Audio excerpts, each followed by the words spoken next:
عزتی کی بات ہے، استغنا کے خلاف اپنی حاجت لوگوں کے سامنے بیان بولو نہ کی جائے۔ اگر آپ نے کر دی، آپ کسی کے سامنے رو دیے، اس کی نظر میں آپ کی عزت کیا ہو جائے گی؟ کم۔ مت رو، اپنے آنسو چھپاؤ لوگوں کے سامنے۔ ہمارے حضرت فرمایا کرتے تھے اپنی بیماریاں بھی چھپاؤ۔ کوئی بیماری ہے کس کے بیان کرو، بولو۔ لوگوں کا نا گیت گاؤں، میرے یہ مسئلہ، میرے یہ مسئلہ، میرے گردے میں مسئلہ، میرے پھیپڑ میں مسئلہ، میرے کسی کے سامنے بیٹھ جاؤ نا، آج اپنے دکھ ایسے بیان کرے گا لپٹ کے رونے کا دل کرتا ہے اس سے، ایسے، حالانکہ فٹ فاٹ ہوگا، میرے ساتھ یہ مسئلہ، میرے ساتھ یہ مسئلہ، میرے ساتھ یہ مسئلہ۔ ابے بھائی تیرے ساتھ کوئی اچھا کام بھی قدرت نے کیا ہے؟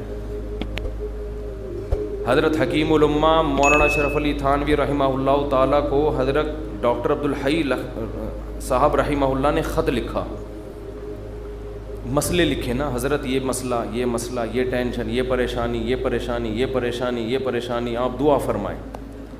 تو انہوں نے لکھا، افسوس ساری ناشکری کی باتیں لکھی ہیں، شکر کا ایک جملہ بھی بولو نہیں لکھا۔ پہلے شیخ اس طرح کے ہوتے تھے کہ آپ کے اندر جو فالٹ ہے نا اس کی اصلاح کرتے تھے، اب بھی ہوتے ہیں، بہت سے لوگ اچھے ہیں، لیکن بہت سے ڈرامے بازی بھی آ گئی ہے اس میں۔ آج ایک آدمی نے مجھے بتایا کہ اچھا بھلا ایک رشتہ ہو رہا تھا میرا، تو لڑکی کے ابا جو ہیں ان کے کوئی شیخ، ان کے کوئی بزرگ ہیں، ان لڑکی کے ابا نے بزرگ سے پوچھا کہ میری بیٹی کے لیے فلاں کا رشتہ آ جائے، بزرگ نے استخارہ نکال کے منع کر دیا۔ یہ بھی ایک مبالغہ ہے، غلو ہے۔ اپنے بچوں کی شادی میں اپنے شیخ سے پوچھنے کی آپ کو ضرورت؟ دیکھو، شیخ پیر و مرشد کا مطلب کیا ہوتا ہے؟ وہ آپ کو اللہ اللہ سکھائے، آپ کو دین کی باتیں سکھائے، آپ اس سے شریعت سیکھو، اللہ سے تعلق سیکھو۔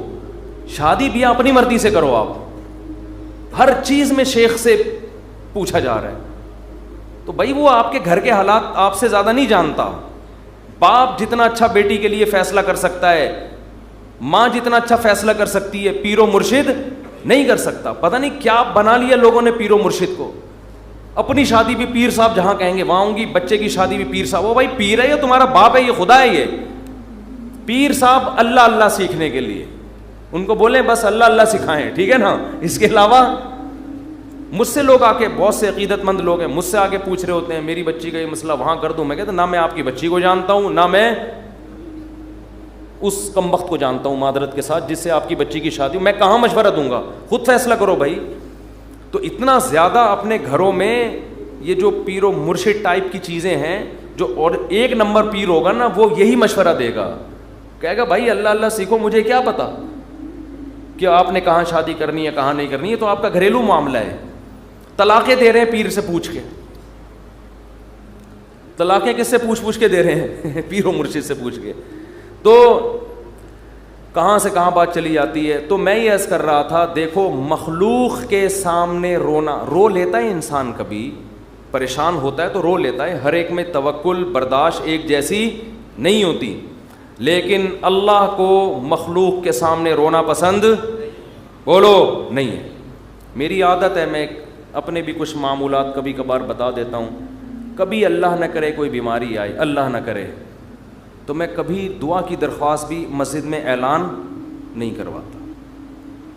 جیسے 8-10 سال پہلے مجھے ملیریا ہو گیا تھا، کافی رمضان میں ہوا، کافی بیمار، اور ملیریا بھی اپنی حماقتوں سے ہوا، احتیاط نہیں کی، اور ہو گیا تو بھی ٹیسٹ نہیں کرایا۔ فنٹر گیری چل رہی تھی اس وقت، تھوڑی انسان اندر اور ینگ ہوتا ہے تو فنٹر پنا اس میں زیادہ ہوتا ہے، ٹیسٹ کروا لیتا، ٹائم پہ علاج ہو جاتا تو مسئلہ نہیں بنتا۔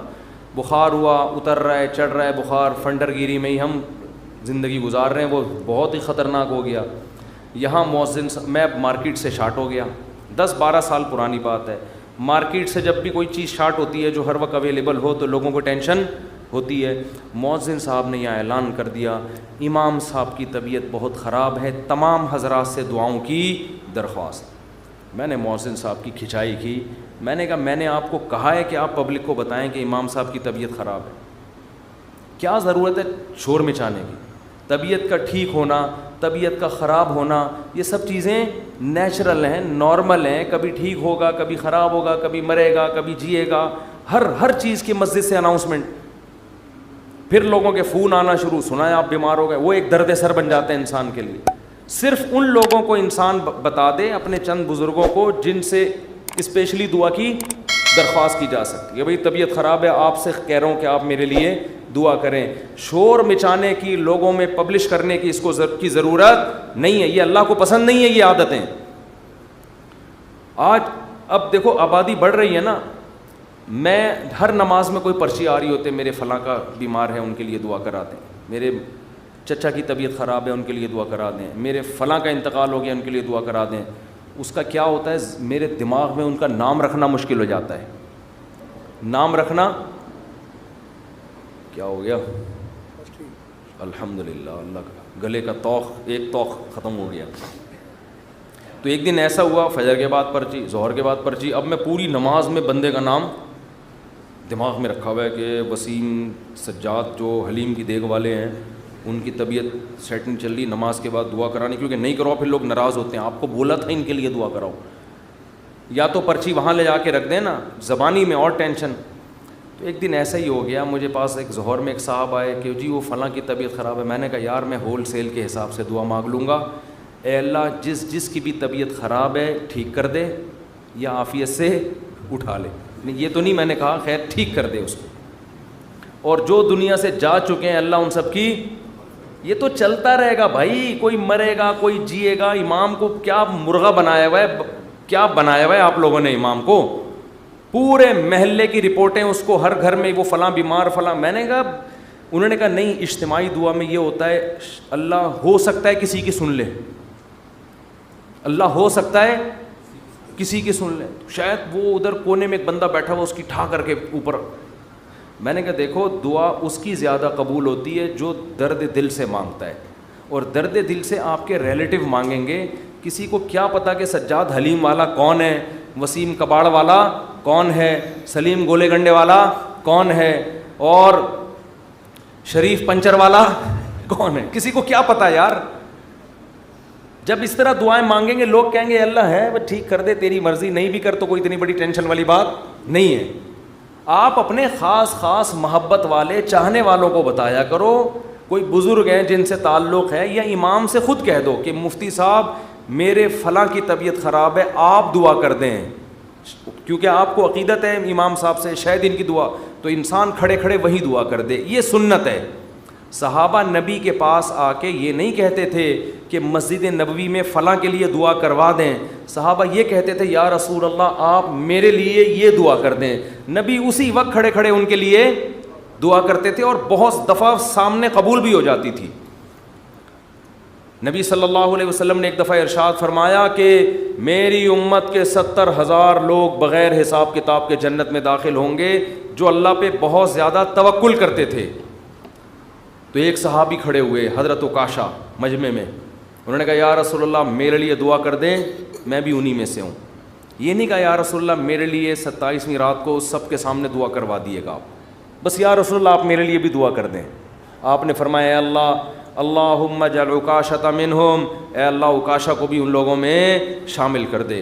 جب حضرت عکاشہ کی دعا نبی نے مانگی صحابہ کو تو جوش پیدا ہو گیا. ایک اور صحابی کھڑے ہوئے, یا رسول اللہ میرے لیے بھی دعا کر دیں کہ اللہ مجھے بھی ان میں سے کر دے.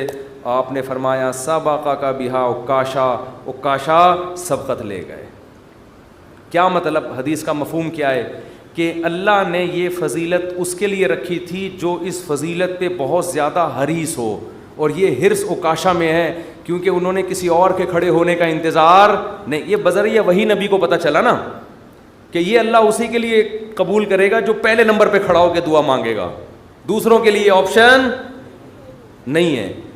تو نبی سے تو ڈائریکٹ درخواستیں کی گئی ہیں. اس طرح علماء سے کہنا چاہیے کہ حضرت میرے فلاں کا مسئلہ ہے, یہ دعا کرا دیں, یہ کر دیں آپ دعا, تو یہ ٹھیک ہے. لیکن اجتماعی پرچیاں دے دے کے دعائیں کبھی کبھار ٹھیک ہے, اس کا معمول بنانا ٹھیک نہیں ہے. اپنے غم کو کس کے سامنے بیان کریں, اللہ کے سامنے. اس کو پبلش کرنا آج فلاں کے ساتھ یہ مسئلہ مجھے اچھا نہیں لگتا, کبھی ذرا سی طبیعت خراب ہوئی, وہ ملیریا ہو گیا تھا تو یہاں پھر دعائیں شروع, مفتی صاحب بیمار, ابے بھائی اللہ کے سامنے بیان کرو, کیوں پبلک, پھر تبلیغ ترس کھا رہی ہے. اچھا نہیں لگتا کہ کوئی آپ پہ آ کے ترس کھائے, بیچارہ کہے آپ کو. لوگ کہیں گے مفتی صاحب بیچارے, مجھے تو اچھا نہیں لگتا بھائی, مجھے آ کے کوئی کیا کہے, بولو بیچارہ. بھائی ہم تو بیچارے نہیں, ہم اللہ کے سامنے بیچارے ہیں, آپ کے سامنے فنٹر ہیں ہم, ایسے ہی رہو. تو کون ہے اور کیا ہوتا کون ہے ہمیں بیچارہ. ایک شاعر کا شعر ہے بڑا زبردست, اللہ بچا کے رکھے, استغنا کے ساتھ ہی رکھے, لیکن لوگوں کے سامنے کمزوری ظاہر کرنا. ہمارے فرماتے کوئی دوا بھی کھاتے ہو نا, لوگوں سے چھپ کے کھایا کرو. کوئی بھی دوا کھا رہے ہو, لوگ اپنی بیماری لوگوں کے سامنے ایسے نکلو, یہ کوئی بیماری نہیں, فٹ فاٹ, بے شک چھپ چھپ کے کچھ بھی کھا رہا ہو, ٹھیک ہے نا. لوگوں کے سامنے مت غم کو ظاہر کرو. تو ایک شاعر نے بڑی اچھی بات کی ہے, رہبوتک خیر من رحموتک, کہ لوگ تجھ سے ڈریں.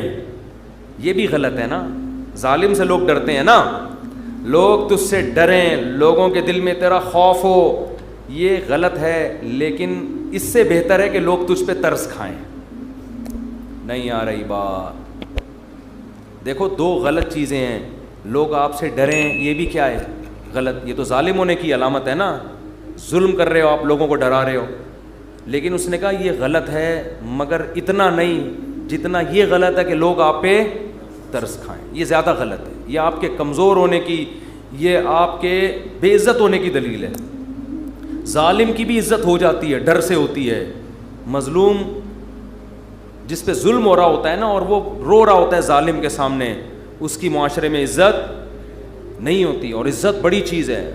تو ہاں, ہر ایک کو ایک ہی لاٹھی سے نہیں ہانکنا چاہیے, ایک حد تک لوگ برداشت کرتے ہیں, اس کے بعد انسان کے حوصلے پست ہو جاتے ہیں. تو اس لیے ان چیزوں کا معمول ختم کریں. لوگوں کے سامنے مت بتائے کریں یہ ہو گیا فلانا ہو گیا. اللہ کے سامنے روئے انسان, اللہ کے سامنے اپنی حاجت. تو لوگوں کے سامنے اپنا غم بیان کر کے رونے سے عزت بڑھتی ہے یا کم ہوتی ہے؟ کم. اللہ کے سامنے رونے سے, اپنا غم بیان کرنے سے عزت کم نہیں ہوتی, بلکہ اللہ کی نظر میں عزت بڑھ جاتی ہے. ہمارا معاملہ الٹا ہے, پبلک کے سامنے روتے ہیں اور اللہ کے سامنے روتے ہوئے ہمیں شرم آتی ہے. میں نے دیکھا لوگ دعا میں منہ پہ ہاتھ رکھ لیتے ہیں اگر ان کو کبھی رونا بھی آ رہا ہو. بھائی کھلے عام رو, کوئی مسئلہ نہیں ہے, یہ اللہ کے سامنے رو رہے ہو. ہاں لوگوں کو دکھانے کے لیے مت رو. آج کل ٹیلی ویژن میں اس قسم کی چیزیں بھی موجود ہیں, پروگرام چل رہے ہوتے ہیں رونے کے, اشتہار لگے ہوتے ہیں ہمارے ہاں, رو رو کے دعائیں مانگی جائیں گی. آدمی حیران ہوتا ہے, تم نے پہلے سے ہی اشتہار لگا دیا اور بالفرض تمہیں رونا نہیں آیا تو پبلک کہے گی تم نے اعلان تو یہ کیا تھا رو رو کے دعائیں مانگی جائیں گی, کم بخت رو کیوں نہیں رہا ہے اب تو یہ ناٹک اور یہ ڈرامے اللہ کو پسند نہیں ہے. اور کمال کی بات یہ کہ ہمارے نبی نے فرمایا اللہ سے رو کے دعا مانگو, رونا نہ آئے تو ٹینشن کی بات نہیں ہے, رونے والی صورت بنا لو, انداز رونے والا ہو, اسٹائل رونے والا ہو, جیسے بھکاری مانگ رہے ہوتے ہیں. دیکھو رونا نہ آئے اور انداز رونے والا بنا لے, یہ رونے سے بھی زیادہ بہتر ہے, کیونکہ اللہ کہتا ہے کہ اس کے بس میں جو ہے وہ اس نے چھوڑا نہیں ہے. کیونکہ جب رونا آتا ہے تو دعا میں دل لگتا ہے, رونا نہیں آتا تو دعا میں دل نہیں لگتا, پھر بھی انسان مانگتا ہے. یہ ادا اللہ کو زیادہ پسند ہے. بہت مشکل ہے بات سمجھانا, بہت. آج کل لوگ کہتے ہیں نا عبادت میں دل ہی نہیں لگ رہا. ارے عبادت میں دل لگے گا تو وہ تو مزہ آئے گا نا عبادت میں. کمال تو جب ہے جب دل نہ لگے پھر بھی کرو عبادت, پھر بھی عبادت کرے انسان. تو اللہ کے سامنے روتے ہوئے شرم محسوس, بولو, نہیں کرنی. جیسے اذان کہتے ہوئے شرم نہیں آنی چاہیے. سفر میں جب ہم جاتے ہیں نا, بعض دفعہ ٹرین جنگل سے گزر رہی ہوتی ہے. علماء کہتے ہیں کہ اگر ایسی جگہ نماز پڑھنی ہے جہاں قریب میں کوئی محلہ نہیں ہے, اذان نہیں ہوئی ہے, تو فرض نماز کے لیے پھر آپ کو کیا اذان کہنی ہے, وہاں اذان پڑھنی ہے. اب میں نے وہاں نمازیوں کو بھی دیکھا, ان کو اذان دیتے ہوئے شرم آ رہی ہوتی ہے. ٹرین میں اذان دیتے ہوئے لوگ کیا کہیں گے, ملا. لوگ کیا کہیں گے, ملا کہیں گے. ابے یہ تو پورا ملا نکلا. ہمارے محلے میں ایک صاحب کا رشتہ ٹوٹا اسی چکر میں. اچھا بھلا نوجوان, فٹ فاٹ, کھاتا پیتا, خوبصورت آدمی. اس کے لڑکی والے آ گئے گھر میں منگنی کرنے کے لیے, اتنے میں اذان کیا. لڑکا گھر میں نہیں تھا, اذان کی آواز آئی. اب لڑکے والوں نے فخر سے بتایا کہ پتہ ہے ہمارا بیٹا اذان دے رہا ہے, یہ جو اذان ہے نا یہ ہمارا بیٹا دے رہا ہے. لڑکی والوں نے کہا ابے یہ تو ملا نکلا. یہ کیا نکلا؟ یہ سچا واقعہ بتا رہا ہوں. اس بیس پہ انہوں نے رشتہ توڑ دیا. تو کل قیامت میں پتہ چلے گا بھائی, اللہ کہے گا جاؤ ان لبرل لوگوں کے ساتھ اسی جہنم کی آگ میں جاؤ. وَإِذَا نَادَيْتُمْ إِلَى الصَّلَاةِ اتَّخَذُوهَا هُزُوًا وَلَعِبًا. قرآن کہتا ہے جب تم اذان دیتے ہو تو یہود و نصارہ اس اذان کا مذاق اڑاتے ہیں. تو اللہ کا نام آسمانوں میں بلند کرتے ہوئے ہمیں شرم محسوس نہیں کرنی چاہیے. اس لیے کبھی جنگل میں, ٹرین میں, جہاں ٹرین اگر اسٹیشن پہ ہے تو اذان کی ضرورت نہیں ہے, لیکن اگر جنگل میں ہے اور آپ نے فرض نماز پڑھنی ہے تو ایسے ٹرخانے والے طریقے سے نماز نہ پڑھا کرو, بلکہ پراپر طریقے سے کھڑے ہو کر قبلہ تلاش کرو کدھر ہے, پراپر طریقے سے اذان دو. اس میں اگر شرم آ رہی ہے تو اور زیادہ دو, ٹھیک ہے نا. اللہ کو بتاؤ کہ اللہ ان کمبختوں کو نماز چھوڑتے ہوئے شرم نہیں آ رہی, تو مجھے تیرا نام بلند کرتے ہوئے شرم کیوں آئے گی. اذان بہت بڑی عبادت ہے, اللہ کی کبریائی آسمانوں میں بلند ہوتی ہے. اور ایک بات اذان پہ آئی ہے تو یہ بھی بتا دوں, اذانیں بہت لمبی کھینچنا یہ سنت نہیں ہے. آج کل اذان شروع ہوتی ہے, اللہ وہ اتنا کھینچتا ہے اذان کو, اتنا کھینچتا ہے, یہ مد کہیں بھی ثابت نہیں ہے اذان میں. دیکھو اللہ اکبر میں جو الف کی مقدار ہے نا, اللہ یہ اللہ ہی ہے بس, اللہ نہیں ہے کہیں بھی. تجوید کی روح سے ادھر مد بنتا ہی نہیں ہے.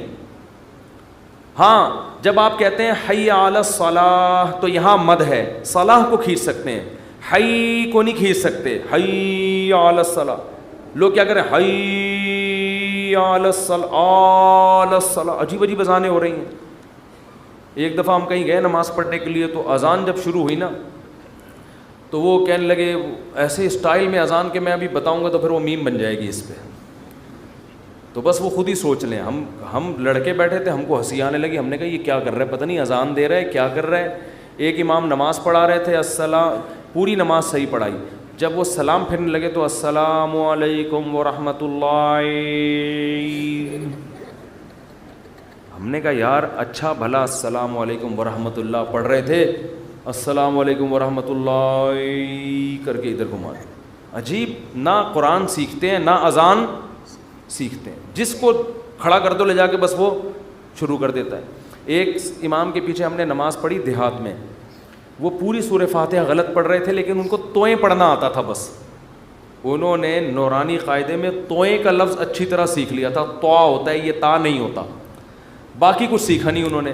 اب وہ نماز پڑھا الحمد للہ رب العالمین, حمدو کو پڑھ رہے ہیں حمدو.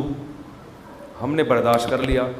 اہدنا الصراط, سواد نہیں نکل رہے, لیکن جہاں تو آئے گی نا کہتے ہیں اہدنا الصراط المستقیم. ٹھیک, ہم کہہ رہے یار پورا غلط پڑھ رہے ہوتے ہیں, لیکن جہاں توئیں آتی ہے ایک دم, تو یہ چیزیں سیکھنے کی ہیں بھائی. اتنا موٹا موٹا قرآن یا موٹی موٹی اذان ہر مسلمان کے لیے سیکھنا ضروری ہے. تو اذانوں کو بہت زیادہ کھینچا نہ کریں. ایک تو خلاف سنت بھی ہے, دوسرا لوگوں سے پھر ادب نہیں ہوگا اذان کا. اذان کے وقت خاموش رہنا چاہیے, اذان کو غور سے سننا چاہیے. جب آپ اتنی لمبی کھینچو گے اذان تو پھر کہاں اس کا ادب ہوگا, کافی ٹائم لگ جاتا ہے اس میں. مختصر اذان دے, مختصر, اللہ اکبر, پھر اللہ اکبر, بس اشہد ان لا الہ الا اللہ. لا پہ مد ہے, الہ پہ نہیں ہے. نہیں آ رہی بات. ہم ایسے ہی اذان دیا کرتے تھے. لوگ کہتے ہیں حرم میں اتنی لمبی اذانیں ہو رہی ہیں. وہ حرم کا ماحول ہے, ایک حرم کی ایک برکت ہے, وہاں لمبی اذان ہی تو سننے کے لیے جاتے ہیں لوگ. بہت سے عرب علماء کو اس پہ بھی اشکالات ہیں. بہت سے عرب تو کہتے ہیں یہ حرم میں بھی جو اتنی لمبی ہو رہی ہے یہ خلاف سنت ہے, لیکن وہ تو حرم کا معاملہ ہے, ان کو اپنے حال پہ چھوڑ دو. وہ پھر بھی وہاں مسئلہ یہ ہے کہ وہاں کا تو ماحول ہی ایسا ہے نا. نارملی جب آپ اذان دیں تو اتنی لمبی اذان نہیں ہونی چاہیے کہ لوگوں کے لیے اس وقت خاموش رہنا, اس کا ادب کرنا ایک آزمائش بن جائے. اور پھر اسپیکر اتنے بھاری بھرکم نہیں ہونے چاہیے کہ اس اذان سے لوگوں کے کان کے پردے پھٹنا شروع ہو جائیں. اس سے لوگ پھر ان شاعر اسلام کی عزت کرنے کے بجائے توہین کرنا شروع کر دیتے ہیں.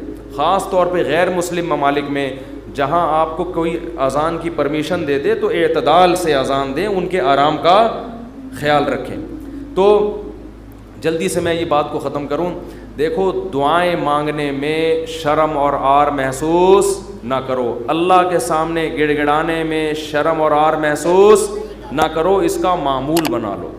حضرت عمر فرمایا کرتے تھے کہ میری دعا قبول ہو رہی ہے یا نہیں مجھے اس سے غرض نہیں ہے, مجھے اس سے غرض ہوتی ہے کہ مجھے دعاؤں کی توفیق مل رہی ہے کہ نہیں مل رہی. تو جتنی دعائیں, ڈاکٹر ٹھیک کرے گا, جا مانگ ڈاکٹر سے, میری مرضی میں ٹھیک کروں نہ کروں, لیکن تو نے یہ بتا دیا ہے کہ تو مجھے اپنا محتاج, تو اپنے آپ کو میرا محتاج نہیں سمجھتا. تو نے اپنے عمل سے یہ ثابت کر دیا ہے کہ تو اپنے آپ کو نہیں سمجھتا کہ میں اللہ کا محتاج ہوں, تو نہیں سمجھتا کہ اللہ سب کچھ کر سکتا ہے. اس لیے اللہ کی نظر میں دعا کی ویلیو ہے. اگر آپ کا کوئی مسئلہ اٹکا ہوا ہے اور آپ اس کے اسباب اختیار کرتے ہو, دعا نہیں مانگتے, اللہ کہتے ہیں تیرا یہ خیال ہے کہ مسئلے میں دور نہیں کر سکتا, مسئلے تیرے گورنمنٹ دور کرے گی. تو یہ تکبر ہے جو آپ کو سزا کا ذریعہ بنے گا اور برکتیں چھین لے گا آپ کی زندگی سے. اس لیے قرآن کے الفاظ دیکھو, وقال ربکم ادعونی استجب لکم. اللہ کہتے ہیں کہ مجھ سے دعا مانگو میں تمہاری دعا کو قبول کروں گا. ٹھیک ہے بھائی, یہ آپشن ہے نا. آپ بتاؤ جب کوئی گورنمنٹ کسی کو کوئی آپشن دیتی ہے یا کوئی بینیفٹس دیتی ہے تو گن پوائنٹ پہ تھوڑی دیتی ہے. بھائی گورنمنٹ نے یہ کہا کہ قرضہ ملے گا بغیر سود کے, غریب لوگوں کو چاہیے اپنا مکان بنائے, یہ کہے گی نا گورنمنٹ. آگے دھمکی تو نہیں دے گی جس نے قرضہ نہیں لیا نا ہم سے مکان بنانے کے لیے اس کو شوٹ کر دیا جائے گا, ایسی دھمکی دے گی کبھی؟ تو یوں ہی کر دو اگر منہ سے نہیں نکل رہا کچھ. دھمکیاں دے کے کبھی کسی کو کوئی سہولت دی جاتی ہے؟ ہاں دیہاتی مائیں کرتی ہیں ایسا. کھا, وہ ایک آدمی نے پرینک بنایا کہ انگریزوں کی مائیں اور پاکستانیوں کی مائیں میں کیا فرق ہے, بڑا زبردست تھا. انگریز کی ماں کھانا لا کے رکھ دے گی, کھانا ہے کھا, نہیں تو یہاں سے دفع ہو جا. ٹھیک ہے نا. پاکستانی اور دیہاتی ماں کیا کرے گی, وہ میرا بیٹا کھا لے, یہ میں نے تیرے لیے پکائی ہے بریانی, میں نے تیرے لیے یہ پکایا ہے. پہلے منتیں کرے گی, بچہ نہیں کھائے گا تو دھمکیاں دینے پہ آ جائے گی اس کو, کھا ورنہ میں تھپڑ ماروں گی تیرے کے. بغیرت تو نے بنوایا کیوں مجھ سے, یہ تجھے پتہ نہیں ہے یہ. تو نارملی ایسا ہوتا نہیں ہے کہ آپ کسی کو کوئی نعمت دے رہے ہو اور ساتھ میں بندوق نکال کے بولو کہ یہ لو. کسی کو آپ نے ہدیہ دیا, 100 روپے, 1000 روپے, 500 روپے آپ نے کسی کو دیے یا آپ کی خدمت میں, وہ کہہ رہے یار میں تو ابھی ضرورت نہیں ہے آپ کا, بڑی نوازش, آپ بندوق نکال لے, تو یہ ہدیہ رہے گا؟ یہ ہدیہ تھوڑی رہے گا. تو کوئی بھی جب حکومت یا کمپنی کسی کو سہولت دیتی ہے تو وہ گفٹ کو پھر گفٹ ہی قرار دیتی ہے. لیکن اللہ کا اسٹائل یہاں پہ بالکل انداز بالکل الگ ہے. اللہ کیا کہتے ہیں, مجھ سے مانگو. یہ بینیفٹس مل رہے ہیں نا اللہ کی طرف سے, ہیں بھائی. اللہ کیا کہہ رہے ہیں, مجھ سے مانگو اور میں جو مانگو گے میں وہ تمہیں دوں گا. بس یہ اللہ ٹھیک ہے, ہمیں تو نے بتا دیا کہ ہم مانگیں گے اور تو دے گا, ہمیں یہ بات پتہ چل گئی, اب ہماری مرضی, ہم جب چاہیں تو اس سے مانگیں, ہمیں یہ سہولت کا پتہ چل گیا, اب ہماری مرضی, اب ہمارے. کہتے ہیں اٹس اپ ٹو یو, کہتے ہیں نا یہ اب آپ کے اوپر ہے, آپ مانگیں یا نہیں مانگیں. نہیں, آگے اللہ نے بندوق نکال لی ہے. ٹھیک ہے نا, بندوق نکال لی. اللہ کہتے ہیں ان الذین یستکبرون عن عبادتی, یاد رکھو مجھ سے مانگنے میں تکبر کیا. میں نے تو کہا ہے مانگو, اگر نہیں مانگا کبر سے کام لیا کہ نہیں جی ہم نہیں مانگ رہے, سیدخلون جہنم داخرین, ذلیل کر کے جہنم کی آگ میں پھینک دوں گا. اڑے بھائی اللہ تو ہمیں گفٹ دے رہا ہے دعا کا یا جرمانہ لگا رہا ہے, کیا کر رہا ہے؟ سمجھ میں آنے والی بات ہے, کوئی سمجھ میں آنے والی بات بالکل سمجھ میں نہیں آ رہی ہے. یہی وجہ ہے کہ قرآن میں اور مقام پہ جب اللہ نے کہا نا میری یہ نعمتیں کھاؤ, تو پھر یہ نہیں کہا نہیں کھاؤ گے تو یوں کر دوں گا, یہ نہیں کہا. اللہ نے قرآن میں کہا کلو وشربو, کھاؤ اور پیو, حد سے تجاوز نہ کرو. یہ نہیں کہا اگر نہیں کھایا نا تو جہنم میں پھینک دوں گا, یہ کہا قرآن نے. کیا ہو گیا بھائی, اللہ نے کہا فن کے ہو نکاح کرو, یہ نہیں کہا نہیں کیا نا جہنم میں پھینک دوں گا میں. بشرطے کہ گناہ سے بچے انسان, گناہ کرو گے پھر تو جاؤ گے جہنم میں. لیکن جو بھی اللہ نے نعمتیں دی ہیں ان کو بندوق کی نوک سے نہیں اللہ نے کہا, کیونکہ وہ نعمت پھر نعمت رہتی نہیں ہے. وہ نعمت تھوڑی رہتی ہے پھر وہ. لیکن یہاں اللہ کیا کہہ رہے ہیں, مجھ سے مانگو میں تمہیں دوں گا. ہم خوش ہو گئے, زبردست, اللہ کی طرف سے انعام مل گیا, ٹھیک ہے جب سہولت سے ٹائم ملے گا تو مانگ لیں گے, موڈ ہوگا. اور نہیں بھی مانگا تو اللہ نے بس ایک آپشن دیا ہے کہ مانگو گے تو ملے گا. لیکن اللہ نے کیا کیا, انداز دیکھو, کہا کہ اگر نہیں مانگا تو جہنم میں ذلیل کر کے داخل کر دوں گا. سوال پیدا ہوتا ہے, اللہ یہ تو گفٹ دے رہا ہے یا ہمیں ڈرا رہا ہے, آزمائش میں ڈال رہا ہے؟ اللہ کہتے ہیں گفٹ بھی دے رہا ہوں لیکن یہ بہت بڑی آزمائش بھی ہے. کیونکہ اگر کوئی بہت بڑا سیٹ آپ کو ایک خالی چیک دے اور کہے اس پہ پیسے لکھو اور سائن کر دو, اور آپ اس چیک کو اٹھا کے اس کے سامنے ڈسٹ بن میں ڈال دو, اس کا مطلب آپ یہ نہیں ہے کہ آپ کو پیسوں کی ضرورت نہیں ہے, آپ کا سیٹ کے بارے میں خیال ہے کہ اس نے جھوٹا چیک دیا ہے, یہ جھوٹ بول رہا ہے, ورنہ کبھی آپ اس کو ڈسٹ بن میں اٹھا کے نہیں پھینکتے. بہت مشکل ہے بات سمجھانا, بہت مشکل. آپ غریب ہیں, کھانے کو روٹی نہیں ہے, ایک سیٹھ نے آ کے آپ کو ایک سونے کی ڈلی پکڑا دی, کہا لے موج کر, یہ کروڑوں روپے کی ہے. آپ نے اٹھا کے اس کو آپ نے کہا آپ نے اچھی آفر کی مجھے, بہت اچھا تحفہ ہے, بہت خوشی ہوئی, اب آپ جا سکتے ہیں. بیگم سے کہا اس کو کچرے میں پھینک دو. سیٹھ کو پتہ چلے گا نا تو وہ کہے گا بیٹا تو اتنا بڑا سیٹ تو ہے نہیں کہ تجھے اس کی ضرورت نہ ہو, یہ تو میں جانتا ہوں, کھانے کو تیرے پاس روٹی نہیں ہے, یہ جو تو نے اس کو ڈسٹ بن میں پھینکا ہے نا, یہ اس کی علامت ہے تو مجھے جھوٹا سمجھتا ہے کہ میں نے تجھے جو سونے کی ڈلی دی ہے وہ سونے کی نہیں ہے, اس پہ سونے کا پانی چڑھا ہوا ہے. تو یہ کس کے جھوٹ بولنے, یہ اصل میں تم میرے اوپر الزام لگا رہا ہے. اللہ کہتے ہیں مانگو. اللہ کو پتہ ہے کہ ہم سب محتاج ہیں, ہمارے درجنوں مسائل ہیں, ایسا دنیا میں کوئی نہیں ہے جس کے سارے مسئلے حل ہو گئے. مسئلہ حل ہوتا ہے تو 20 مسئلے پیدا کر کے حل ہوتا ہے وہ. اب دیکھو کتنے مسائل ہیں, کسی کوئی بے روزگار ہے, پیسے نہیں ہیں, پیسے آ گئے تو خطرات بڑھ گئے, ڈکیتی کا خطرہ, پیسے آ گئے تو 10 مسائل کھڑے ہو گئے, اور کوئی مسئلہ کھڑا ہو گیا, گردے کا مسئلہ ٹھیک ہوا, ہارٹ کا پیشنٹ بن گیا, اور 20 قسم کے مسائل ہیں نا. سب کچھ ٹھیک ہے تو پھر بھی سکون نہیں ہے زندگی میں, نیند نہیں آ رہی, نیند کی گولیاں کھا کے سو رہے ہیں. دنیا میں ٹینشن لیس آدمی کوئی بھی نہیں ہے. اب اللہ نے کہا مانگو. اب ہمیں اللہ نے بلینک چیک دے دیا ہے کہ جو لکھو گے میں دے دوں گا تمہیں. آپ نے اللہ کی اس آپشن کو, اللہ کی اس نعمت کو اٹھا کے ڈسٹ بن میں پھینک دیا. آپ ہر ایک کے در پہ جا کے اپنی حاجتیں بیان کرتے ہو, کبھی تھانے میں پہنچے ہوئے ہوتے ہو, کبھی ڈی سی آفس پہنچے ہوئے ہوتے ہو, کبھی ڈی ایس پی کے پاس پہنچے ہوئے ہوتے ہو, کبھی وزیر اعظم سے رابطے کی کوشش میں, کبھی مسجد کے امام سے آ کے کہہ رہے ہوتے چڑیل آ گئی ہے, کوئی دم درود کر کے اس کو بھگا دو گھر سے, 10 قسم کے. لیکن اللہ کا دروازہ کھٹکھٹانے کے لیے تیار نہیں ہو تو یہ اس کی علامت نہیں ہے کہ آپ کے مسائل حل ہو گئے, یہ اس کی علامت ہے کہ آپ نے اللہ کی آفر کو ہلکا سمجھا ہے, اللہ کو معاذ اللہ آپ نے جھوٹا سمجھا ہے, اللہ کو معاذ اللہ آپ نے اس کا بیان کو سیاسی بیان سمجھا ہے. لیکن جو ایمان والے لوگ ہیں وہ اللہ کی اس آفر سے فائدہ اٹھاتے ہیں. کتابوں میں لکھا ہے کہ یعقوب علیہ السلام کے بیٹے جب ان سے بچھڑے تھے, اتنی اللہ سے دعائیں مانگی کہ ان کے گھٹنے سجدے میں گر گر کے دعائیں مانگ مانگ کے ان کے گھٹنوں اور بازوؤں پہ نشان پڑ گئے تھے. وہ انبیاء بہت دعائیں مانگتے ہیں, ہر بات میں دعا, ہر بات میں دعا. قرآن کہتا ہے مجاہدین جو میدان جنگ میں لڑائی کے